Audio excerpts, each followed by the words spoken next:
24 घंटे में जब भी आपको मौका मिल जाए, कोई भी क्रिया में साक्षी को संभालें। साक्षी के संभालते दो परिणाम होंगे, क्रिया धीमी हो जाएगी, कर्ता क्षीण हो जाएगा, और विचार और बुद्धि कम होने लगेगी। विचार शांत होने लगेंगे, बुद्धि का ऊहापोह बंद हो जाएगा।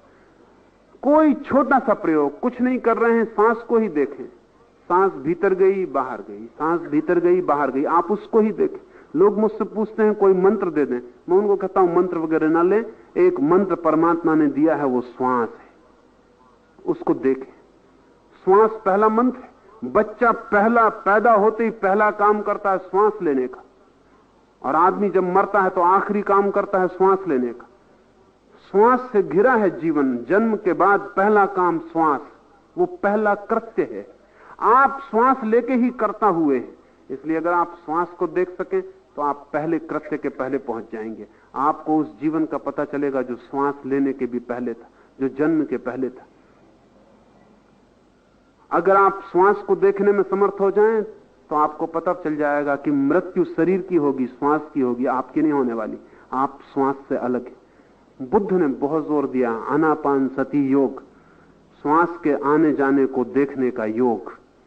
वो अपने भिक्षुओं को कहते थे तुम कुछ भी मत करो, बस एक ही मंत्र, श्वास भीतर गई इसको देखो, श्वास बाहर गई इसको देखो, और जोर से मत लेना, कुछ करना मत, श्वास को सिर्फ देखना, करने का काम ही मत करना, सिर्फ देखना।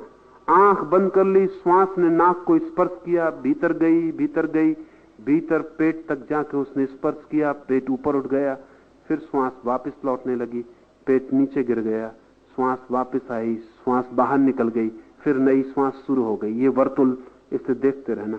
अगर आप रोज 15-20 मिनट सिर्फ श्वास को ही देखते रहें तो आप चकित हो जाएंगे। बुद्धि हटने लगी, साक्षी जगने लगा, आंख खुलने लगी भीतर की, हृदय के द्वार जो बंद थे जन्मों से खुलने लगे, सरकने लगे।